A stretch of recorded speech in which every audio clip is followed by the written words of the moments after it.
신약 63면에 있는 마가복음 6장 34절로 44절까지의 말씀을 우리 한 목소리로 합독하겠습니다. 예수께서 나오사 큰 무리를 보시고 그 목자 없는 양 같음으로 인하여 불쌍히 여기사 이에 여러 가지로 가르치시더라. 때가 저물어 가매 제자들이 예수께 나와 여짜오되 이곳은 빈들이요 날도 저물어 가니 무리를 보내어 두루 촌과 마을로 가서 무엇을 사 먹게 하옵소서. 대답하여 이르시되 너희가 먹을 것을 주라 하시니 여짜오되 우리가 가서 200데나리온의 떡을 사다 먹이리이까. 이르시되 너희에게 떡 몇 개나 있는지 가서 보라 하시니 알아보고 이르되 떡 5개와 물고기 2마리가 있더이다 하거늘 제자들에게 명하사 그 모든 사람으로 때를 지어 푸른 잔디 위에 앉게 하시니 때로 100명씩 또는 50명씩 앉은지라. 예수께서 떡 5개와 물고기 2마리를 가지사 하늘을 우러러 축사하시고 떡을 떼어 제자들에게 주어 사람들에게 나누어 주게 하시고 또 물고기 2마리도 모든 사람에게 나누심에 다 배불리 먹고 남은 또 조각과 물고기를 12바구니에 차게 두었으며 떡을 먹은 남자는 5,000명이었더라. 아멘. 할렐루야. 오늘도 주님을 사랑하는 마음으로 힘써 이 자리에 나오신 우리 시온의 가족 한 분 한 분을 사랑하고 축복합니다. 특별히 평일 저녁 이제 근무도 하시고 또 일상의 이러저러한 일들로 분명히 분주하고 바쁘셨을 텐데 그럼에도 불구하고 삶의 우선순위를 하나님께 두고 이 자리에 나와 마음을 모으시는 우리 사랑하는 시온의 가족들 한 분 한 분의 삶 가운데 그 가정 위에 하나님께서 허락하시는 참된 평화와 기쁨이 날로 넘쳐나기를 주님의 이름으로 축복합니다. 우리 좀 숨을 고르는 마음으로 자, 우리 앞뒤자분들과 한번 이렇게 인사를 나눠보실까요? 함께함이 행복입니다. 한 번 더 인사하시죠. 모르고 계셨겠지만 제가 기도하고 있습니다. 오늘부터 하시면 됩니다. 네. 모르고 계셨겠지만 서로를 위해 우리가 기도하고 있습니다.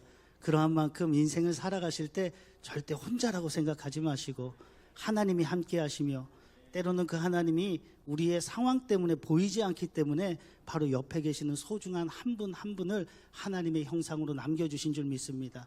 그러니까 함께 하고 있다는 사실을 깨닫고 우리가 어떠한 인생의 상황 속에 있든지 그 하나님 그리고 주님께서 붙여주신 우리 사랑하는 시온의 성도들을 통하여 힘이 되고 도전이 되며 은혜가 되기에 오늘도 살아가는 우리 모두가 되기를 주님의 이름으로 축복합니다.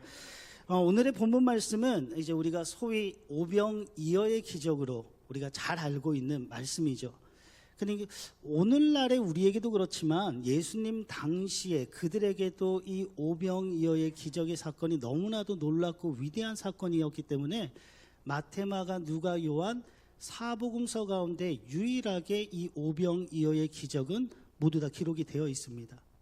그러니까 한 번 더 뜯어보자면 그때나 지금이나 인간사에 있어서 인간이 먹고 사는 문제를 배제한 채 살아갈 수 없다라는 걸 하는 것이죠. 그러니까 먹는 문제, 경제적인 문제가 인간의 생존 그리고 삶의 질과 직결되어 있다는 것을 보여주는 사건이기도 합니다. 그런데 이 오병이어의 기적의 이야기는 단순히 우리의 먹고 사는 이야기, 경제적인 문제를 예수님께서 소위 기적이라고 하는 방법을 통해 해결해 주셨다. 단순히 그걸 이야기하는 것이 아닙니다. 그렇기 때문에 우리가 이 사건을 나누기 이전에 간략하게 기적이라고 하는 것, 그러니까 성경적 의미의 기적이라고 하는 것이 과연 무엇인가라는 것을 먼저 제대로 정의를 내리고 말씀을 내리는 것이 중요한 것 같습니다. 그러니까 이제 국어 사전적 정의에 따르면 기적이라고 하는 것은 좀 단순하게 표현을 하면 우리 인간의 이성과 경험 그리고 일반적인 자연 법칙을 벗어난 기이한 사건으로 인간의 이성으로 다 이해할 수 없고 설명이 불가능하긴 하지만 그러나 분명히 경험되어진 그 무엇을 우리가 사전적 의미에서는 기적이라고 이야기합니다. 그런데 성경적인 의미에서는 이것에서 더 중요한 의미가 있습니다. 뭐냐 그러면 따라해 보실까요? 기적은 하나님께서 우리에게 전하시는 메시지의 한 종류입니다. 맞아요.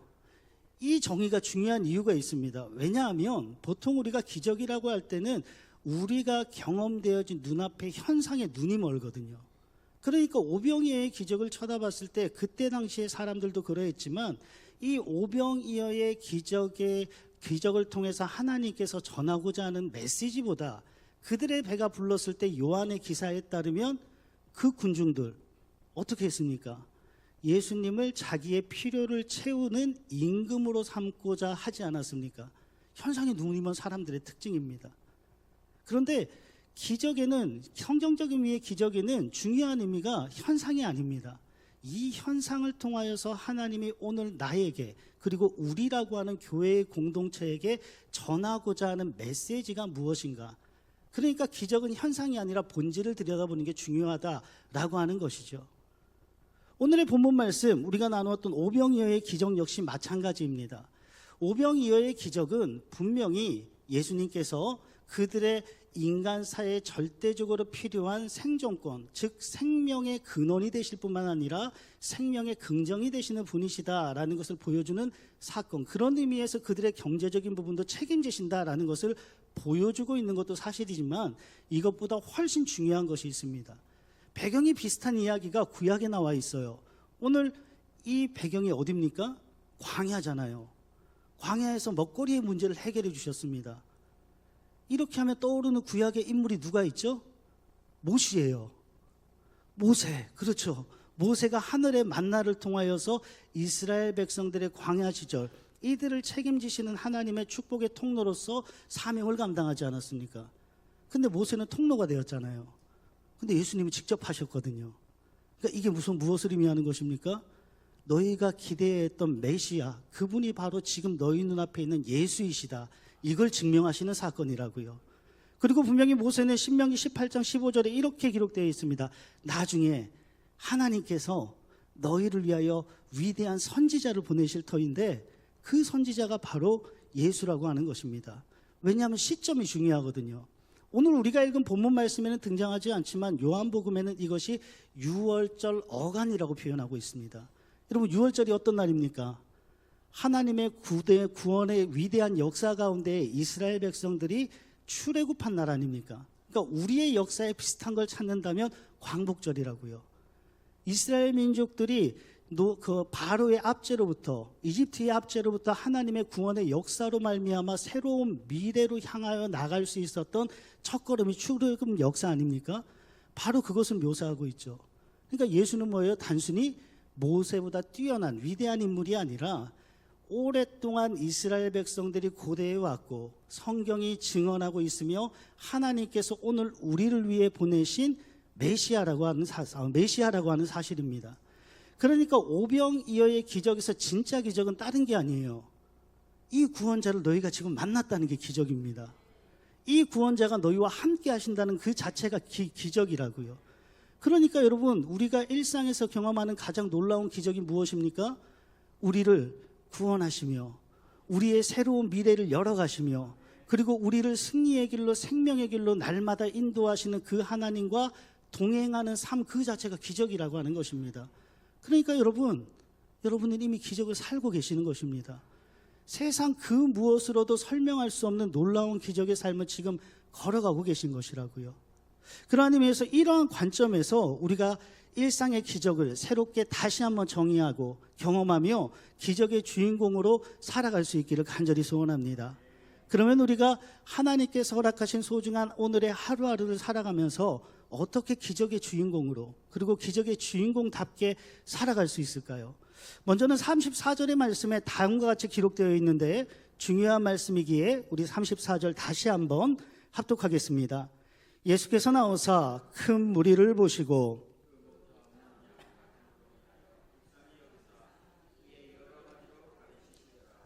아멘. 보니까 이렇게 먼저 마가는 기록하고 있죠. 예수께서 큰 무리를 보셨다라고 합니다. 그런데 그 큰 무리를 보셨는데 목자 없는 양같이 이리저리 인생의 목적과 방향을 상실한 채 방황하고 있는 영혼들처럼 보였다는 것이죠. 유대인들이라면 충분히 알고 있습니다. 양들에게 목자가 없다는 것, 그건 살아있으되 죽은 것과 다름이 없거든요. 왜냐하면 양이라고 하는 짐승이 시력이 좋지 않아요. 저처럼. 그러니까 저는 지금 이 순간 안경을 벗으면 저 위에 우리 프롬프터를 정말 큰 걸로 바꿨거든요. 시원시원하게 글씨가 잘 보입니다. 안 보여요, 저는. 안경을 벗는 그 순간. 그래서 양이 이렇게 보면 왜 앞사람 뒤를, 앞사람이래네. 앞에 있는 양을 따라서 이렇게 발자취를 따라 쫓아가잖아요. 이유가 있어요. 그 발 보고 앞길을 따라가는 거예요. 시력이 워낙 안 좋기 때문에. 그런데 그 양들이 목자를 잃어버렸다. 이건 죽은 것이나 진배 없는 것이죠.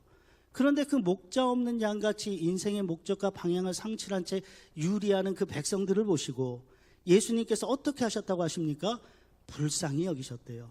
불쌍히 여기셨다고 하십니다. 그런데 여기서 불쌍히 여기다라고 하는 뜻으로 해석된 헬라어 원어가 스플랑크 니조마이라고 하는 단어입니다. 단어가 좀 길죠. 그런데 이제 이 뜻이 창자가 뒤틀리다, 애간장이 끓다라고 하는 뜻입니다. 이유가 있어요. 당시에 생명이 어디에서 잉태되었습니까? 배에서, 여성이 자궁에서 잉태되었잖아요. 그래서 이 단어에 해당되는 히브리어가 라함밈이라고 하는 뜻인데 이게 여성의 자궁으로부터 시작된 뜻이거든요. 아이 나올 때 어때요? 시원하셔요? 되게 아프셨을 텐데 우리 남성들은 모르시지만 중국에서 실제적으로 그 경험을 했다고, 실험을 했다라고 합니다. 여성이 출산을 할 때 가해지는 복부의 고통과 동일한 걸 남성 실험자한테 시험을 했대요. 죽는다 그러더라고요. 맞아요. 그게 쉽지 않은 거라고요. 여성은 아이를 잉태할 때 생명을 내걸고 낳는 거잖아요. 동일해요. 바로 그와 같은 고통을 겪는다라는 뜻일진데 조금 더 구체적으로 긍휼이라고 하는 이 단어, 불쌍히 여겼다라고 할 때 이 긍휼이라고 하는 단어를 해석하면 이렇게 정의할 수 있습니다. 타인의 고통을 자신의 것처럼 느끼고, 근데 느낄 뿐만 아니라 그것이 얼마나 고통스럽다라는 것을 알고 있기 때문에 그 고통을 덜어주기 위해 실천적으로 노력하려는 사랑의 의지, 이게 긍휼이라고요. 그러니까 하나님께서 우리에게 보여주신 가장 긍휼의 사건, 위대한 긍휼의 사건이 무엇입니까? 십자가라고요. 맞아요. 그렇기 때문에 하나님, 당신께서 나를 얼마나 사랑하시는지 예수 그리스도 그 이외에 다른 수단을 통하여 나를 설득시켜 주시옵소서라고 하나님께 우리가 묻는다면 하나님은 침묵하세요. 왜냐하면 그 이상의 것을 보여줄 게 없거든요. 하나님은 그 이상의 것을 우리에게 더 이상 보여줄 것이 없습니다. 왜요? 자신의 최고의 것을 이미 우리를 통하여 보여주셨기 때문에. 그렇기 때문에 우리가 오늘 이 사실을 통하여 중요한 한 가지, 긍휼의 마음으로부터, 즉 예수님의 적극적인 사랑으로부터 오병이어의 기적이 시작되었다는 사실을 꼭 기억할 필요가 있습니다. 이 장면을 보면서 오래전에 읽었던 책이 기억나더라고요. 이제 책의 내용보다는 그 사람의 사상이 중요한데, 우찌무라 간조라고 하는 일본의 기독교 사상가이자 양심이라고 불리는 사람이 있습니다. 그 하나님이 하나님을 이렇게 표현했습니다. 우리와 함께 고통당하시는 하나님, 우리와 함께 가슴 아파하시며 십자가에 달리신 하나님, 그것이 내가 믿는 하나님이다 라고 이야기를 했다고요. 여러분, 그렇습니다. 기적이 어디로부터 시작되는 것입니까? 사랑으로부터 시작되는 것입니다. 타인의 고통을 나의 고통으로 받아들이며 그의 고통을 덜어주기 위해 내가 할 수 있는 것을 최선을 다해 실천하는 사랑의 의지, 바로 거기에서부터 하나님의 기적이 시작된다는 것이죠. 그런데 그 기적을 우리는 이미 살아가고 있습니다. 그 파이가 넓어지지 못했다 할지라도 이미 우리는 살아가고 있죠. 여러분의 가정에서 이미 그렇게 살아가고 있지 않습니까? 그죠? 지금 보시니까 저는 우리 오건사님 볼 때마다 너무 감사하기도 하고, 그리고 내가 뭐 해드릴 게 없나라고 하는 마음도 있거든요. 이제 벌써 저는 그렇게 안 보였는데 여든이 되어 가시는 거죠. 놀랄만한 그것도 기적입니다. 저는 그렇게 안 보이는데.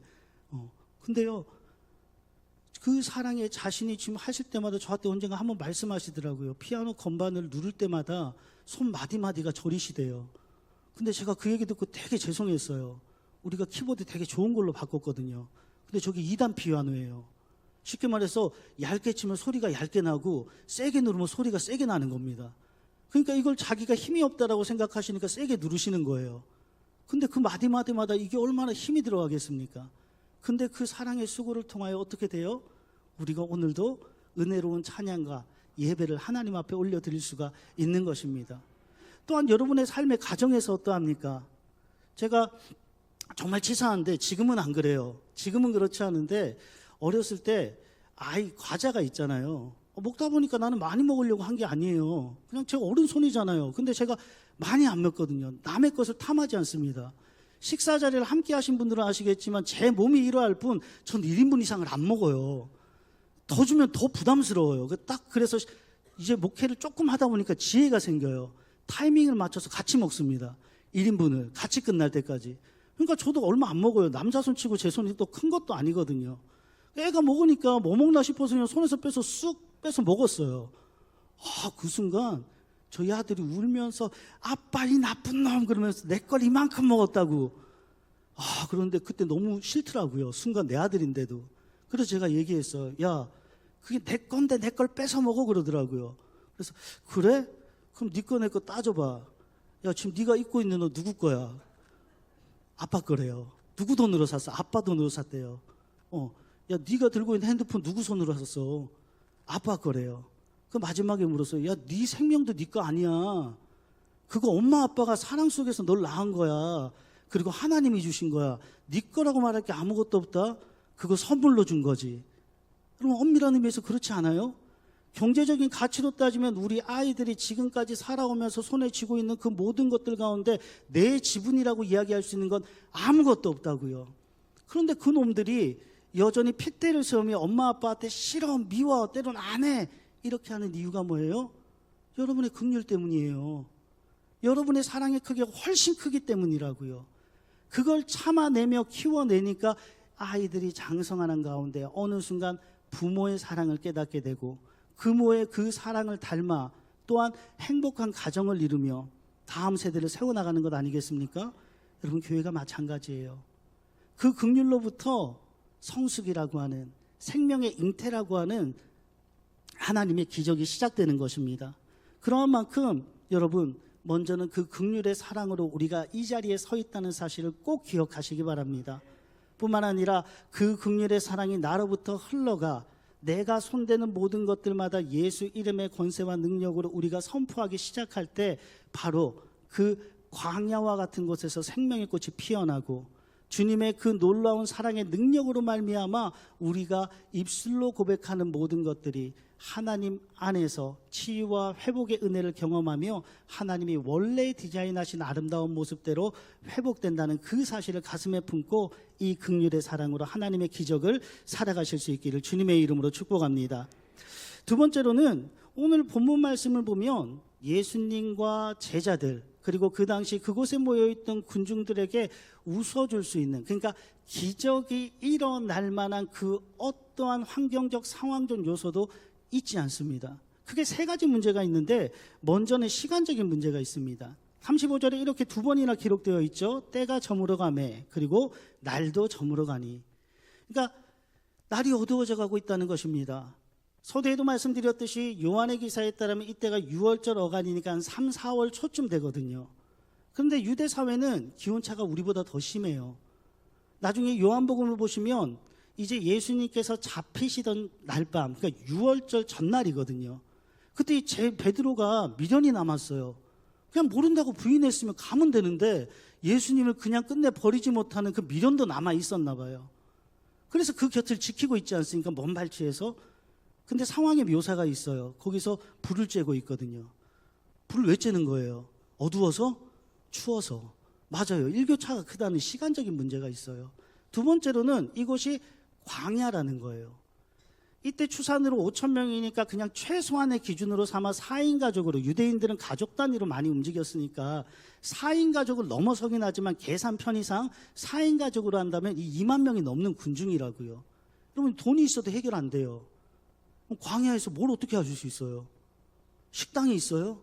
마트가 있어요? 요즘처럼? 이게 감당 안 되는 일이라고요. 세 번째로는 경제적인 문제가 있습니다. 사람들은 많았잖아요. 그런데 먹일 수 있는 돈이 없어요. 그래서 오늘 나오는 이야기가 뭡니까? 37절에 예수님께서 니들이 먹을 것을 줘라 라고 얘기했는데 제자들은 이에 대해서 냉랭하게 반응하죠. 우리가 가서 200데나리온의 떡을 사다 먹이리이까? 이건 질문이 아니에요. 반문이라고요. 불가능하다는 뜻입니다. 여기서 200데나리온이라고 할 때에 우리가 여러 자리에서 데나리온, 그러니까 당시 로마 사회에서 사용하던 화폐의 가치에 대해서 한 번쯤은 들어보셨을 거예요. 1데나리온이 당시 1일 노동자의 하루 임금이었습니다. 그럼 단순 계산으로 얼마를 모아야 돼요? 200일을 모아야 되죠. 근데 이게 숫자 노름을 하면 이게 감이 안 와요. 여러분, 당시 세금이 약 50%였거든요. 지독하게 걷어들였죠. 성전세로 들어간 비용과 함께 로마 당국에 바쳐야 하는 세금이 있었다고요. 그리고 통행료 같은 경우, 그걸 이제 마테나 사케오라고 하는 인물들을 통해서 알 수 있을 때 이 사람들이 대체적으로 통행료를 걷었거든요. 이거는 엿장수예요. 엿장수가 젓가락을 몇 번 쳐요? 지 마음대로예요. 부르는 게 세금이에요. 많게는 그래서 최악의 경우 80%까지 세금으로 걷어갔어요. 그러니까 그냥 그 최악의 상황은 아니라 할지라도 50%만 걷어갔다라고 생각을 해보자고요. 그러면 그 가운데서 50% 남는 거예요. 그럼 나도 먹고 살아야 되잖아요. 정말 운이 좋아서 하루에 10분의 1씩 11조만큼 남겨놔서 모아놨다고 치죠. 그럼 1데나리온을 모으는데 며칠이 걸려요? 10분의 1이니까 10일 걸려요. 한 달이면 3데나리온, 1년이면 몇 데나리온이에요? 36. 그죠? 200데나리온을 모은다는 거, 이거 불가능한 일이에요. 일반적인 상황에서. 왜냐하면 당시 평균 연령도 계산해야 되거든요. 남자들의 평균 연령이 당시 45이었습니다. 그러니까 노동인구가 20세부터 시작하면 이게 25년이잖아요. 200데나리온의 일반 남성이 노동을 통하여서 전제가 있어요. 한 번도 아프면 안 됩니다. 한 번의 가정에 사고가 나서도 안 돼요. 그리고 계속 25년까지 건강해야 돼요. 이게 가능해요? 그 상황 가운데서 6년을 모아야 되는 것입니다. 여러분, 그러니까 이건 일반 당시 군중들이 모을 수 없는 엄청난 금액이었다라는 것이죠. 그러니까 제자들이 예수님께 반문한 겁니다. 뭐라고요? 불가능하다고요. 이 세 가지 조건을 가지고서 제자들이 이렇게 얘기를 했을 때 예수님께서는 다른 말 하지 않으시죠. 다시 한번 그들에게 반문하시며 이렇게 얘기하십니다. 38절입니다. 너희에게 떡 몇 개나 있는지 가서 보라 라고 이야기를 합니다. 이쯤 됐으면 예수님도 이들의 상황을 계산해서 뒤로 물러나 주셨으면 좋겠는데 물러나지 않고 그렇게 얘기하세요. 그래? 니들 상황이 그래? 그럼 내가 해결할게. 신경 쓰지 마. 그건 내가 할게. 이렇게 해주시면 얼마나 마음 편해요. 근데 엄청난 부담을 주세요. 그래? 알았어. 그러면 가서 니들한테 뭐 있나 찾아보고 와. 그 얘기한 거라고요. 여러분, 여기에서 제자들과 예수님의 관점의 차이가 있습니다. 그리고 오늘의 우리에게도 중요한 것이 있습니다. 제자들은 현실의 상황, 그 무게를 정확하게 계산하고 있었죠. 그렇기 때문에 시간의 문제, 장소의 문제, 경제적인 문제를 들어 이건 불가능합니다. 그래서 제자들이 내린 해답이 뭐예요? 군중의 해산입니다. 그리고 알아서 먹고 살으라는 거예요. 각자 도생하라는 거죠. 그런데 이 손쉬운 해결, 그리고 예수님의 어떻게 보면 면을 살려줄 수 있는 이 상황 속에서 예수님은 그걸 강력하게 거부하시죠. 너희가 먹을 것을 줘야 되는 거야. 니들이 채워줘야지. 그러면서 너희에게 있는 것이 무엇이나 살펴보라니까 다시 한번 재차 그렇게 말씀하신 것입니다. 사랑하는 성도 여러분, 이 장면을 통해서 우리가 기억해야 될 것이 있습니다. 일상의 기적이 되는 경험을 우리가 하기 위해서는 따라해 보실까요? 우리의 관점이 변해야 됩니다. 그렇습니다. 관점이 변해야 됩니다. 이들은 예수님을 옆에 두고도 예수님 얘기를 단 한 번도 안 해요. 예수님 도와주세요. 예수님 어떻게 해야 되죠? 예수님처럼 저도 이 군중들을 볼 때 제 가슴이 미어지는 것 같은데 어찌할 바를 모르겠어요. 제 손에 들려있는 건 없고 도대체 어떻게 해야 되죠? 그 상황 설명을 예수님께 하지 않아요. 그들의 마음을 얘기하지 않고 현실의 상황을 보고서 그냥 모든 것을 다 재단해버립니다. 심지어 예수님의 사랑의 크기만큼도 제한해버리죠. 자신들의 현실의 상황으로. 그런데 놀라운 건 마가복음 1장부터 5장까지 정말 수많은 이적들이 등장하거든요. 마지막에 나와 있는 가장 가까이 붙어 있는 두 가지 사건만 기억을 하자면 예수님께서 회당장 야이로의 딸, 죽었던 야이로의 딸을 살려내세요. 그리고 풍랑 가운데 어찌할 바를 몰라 하는 제자들을 향해서 말씀하시며 바다야 잠잠하라. 그 순간 바다가 잠잠해지지 않습니까? 놀라운 건 이 모든 이적의 중심에 제자들이 있었다는 것입니다. 없었던 것이 아니라 예수님과 함께 있었다는 것이죠. 그런데 그 많은 이적들을 경험했음에도 불구하고 내 능력으로 감당할 수 없는 상황에 처하게 됐을 때 그 예수님의 모든 이적들이, 그들이 경험했던 모든 이적들이 한순간 무의미해지더라라는 것이죠.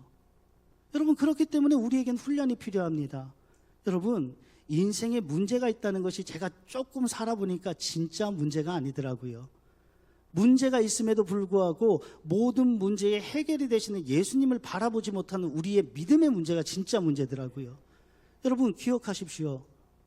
우리 아들이, 그때는 아까 첫째 아들이었고 지금 셋째 아들이니까 혹시라도 영상을 보고 있으면 나중에 왜 또 나만 얘기하냐고 그럴까봐 우리 막내 아들이 그러더라고요. 뭐냐 그러면, 저도 지금은 대체적으로 우리 여기 계시는 어르신들도 요즘은 다 핸드폰으로 결제를 하잖아요. 현금 결제를 잘 안 하잖아요.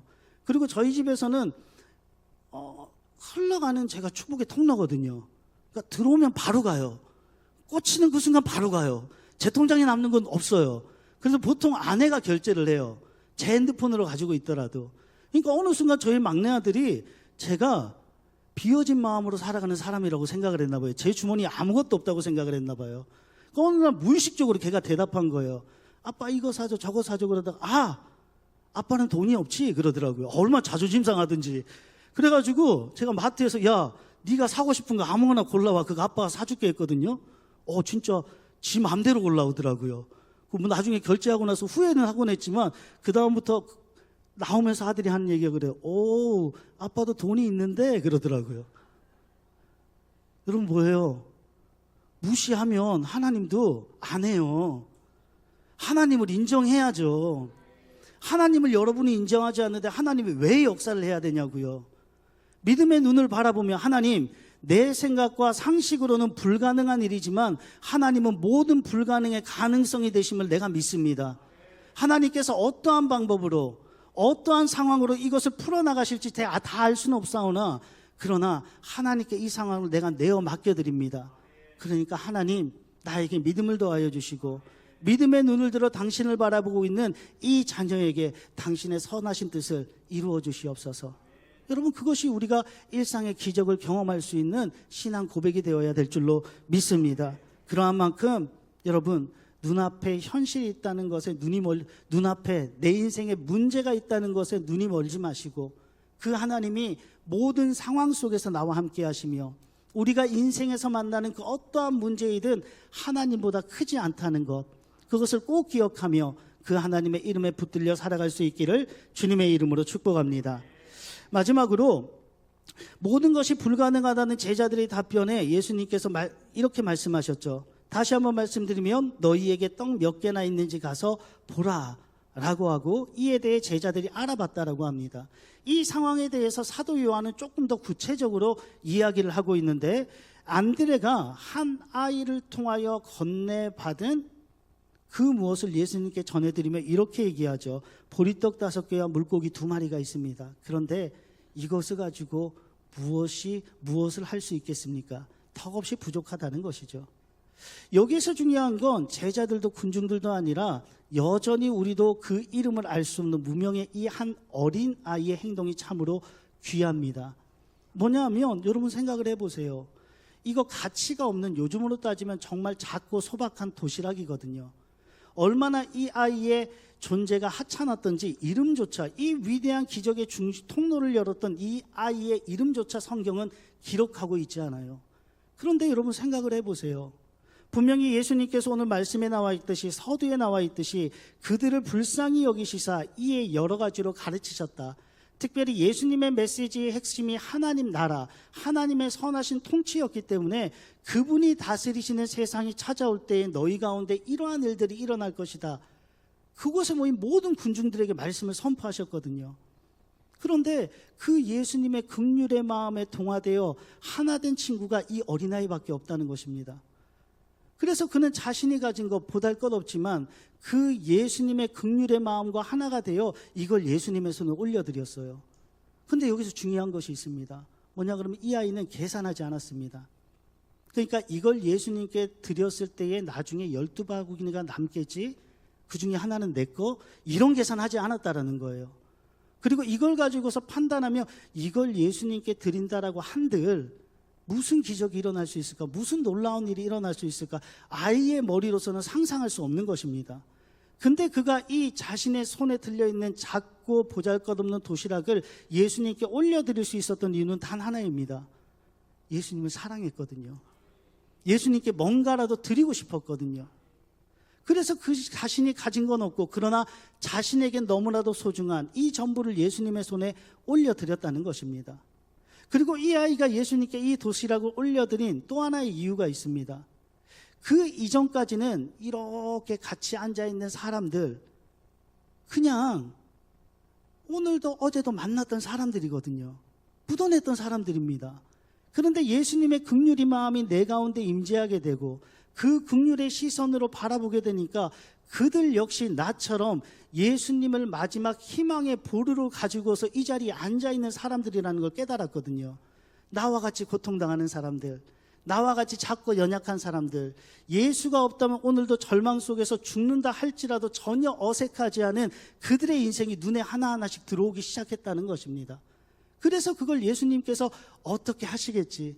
나는 내가 드리는 건 이게 전부지만 이것을 통하여서도 하실 수만 있다면 예수님이 뭔가를 하시겠지.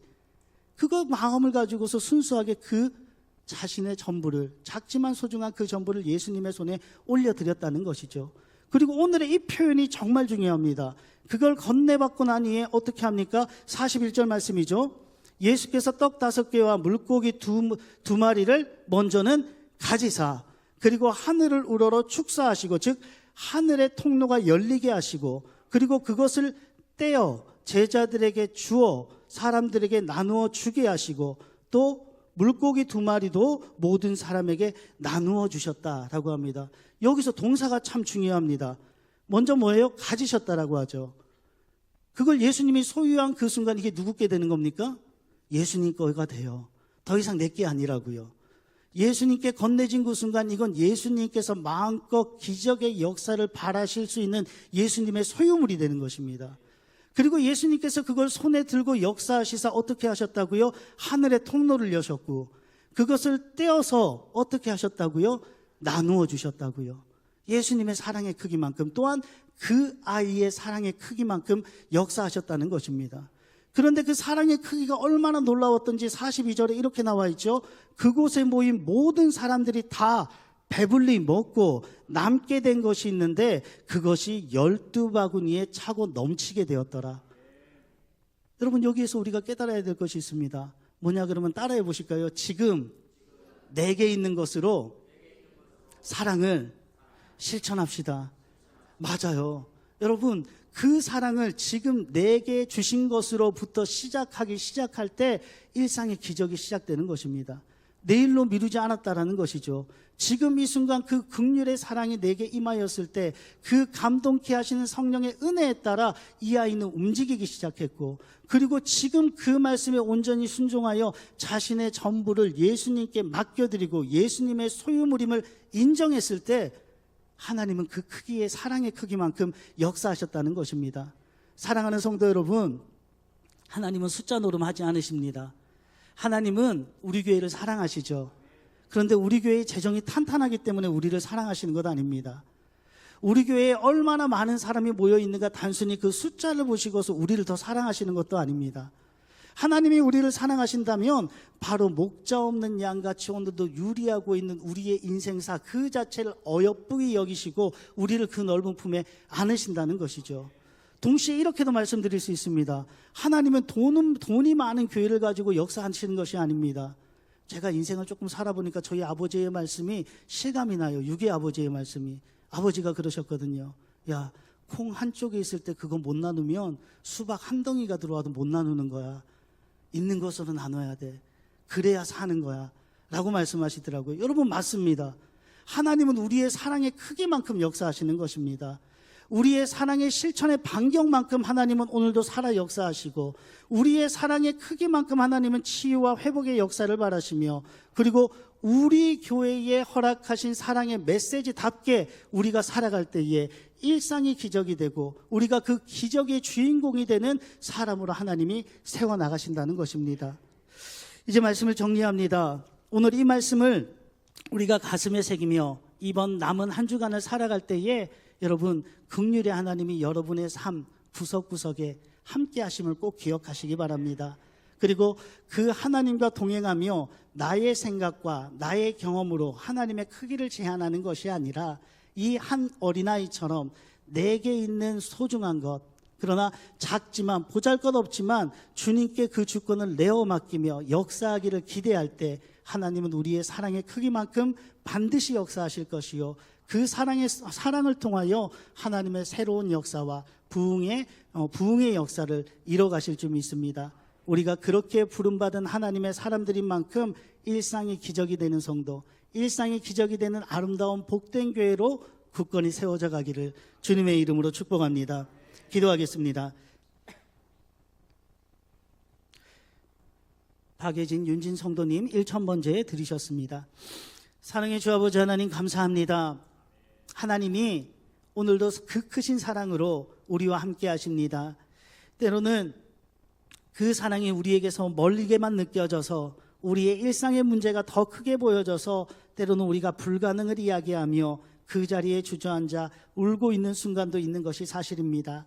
그러나 그 모습 그대로 나를 내버려 두지 않으시고 그 자리를 지키시며 그 크신 뜨거운 사랑으로 내 손을 붙들고 계시는 하나님을 우리가 믿음의 눈을 들어 바라보게 하여 주시옵소서. 오늘도 여전히 우리를 긍휼히 여기시며 그 긍휼의 마음으로 우리의 온 삶을 보듬고 안고 계시는 그 하나님 사랑 안에서 우리가 다시 한번 살아갈 희망을 발견할 수 있도록 성령이여 우리의 생각과 마음을 주장하여 주시옵소서.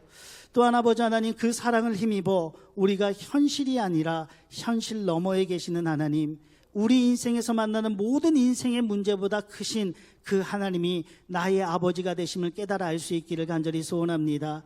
하나님의 마음으로, 하나님의 시선으로 현실을 새롭게 바라볼 수 있는 믿음의 눈을 우리에게 허락하여 주시옵시고, 단순히 우리의 인생의 문제가 하나님 안에서 해결된 것으로 만족하는 것이 아니라 그 하나님으로 말미암아 현실의 무게를 당당히 짊어지고 승리의 길을 걸어가는 하나님 안에서 우리의 길을 동행하시는 성령님으로 말미암아 승리하고 있다는 사실을 깨달아 알게 하여 주시옵소서. 끝으로 아버지 하나님이시여, 우리가 이 한 어린아이와 같은 믿음을 가지고서 지금 내게 있는 것으로부터 일상의 기적을 살아갈 수 있기를 간절히 소원합니다. 가지지 못한 것에 대한 원망이나 불평이 아니라 이미 내게 허락하신, 충만하게 허락하신 하나님의 선물들을 되뇌어 보며 잃어버렸던 감사가 회복되게 하여 주시옵시고, 이것을 통하여서도 충분히 역사하실 수 있는 주님께 내 인생의 주권을 내어 맡김으로 말미암아 날마다 행복한 노래가 넘치며 우리가 걸어가는 그 인생의 여정 모든 순간순간마다 예수의 흔적만이 남는, 그리하여 일상이 기적이 되는 성도요 교회로 굳건히 세움받을 수 있도록 성령께서 항상 동행하여 주시옵소서. 모든 것을 주님께 의탁드리오며 우리의 사랑이시요 승리가 되시는 주 예수 그리스도의 이름으로 감사하며 기도드렸습니다. 아멘.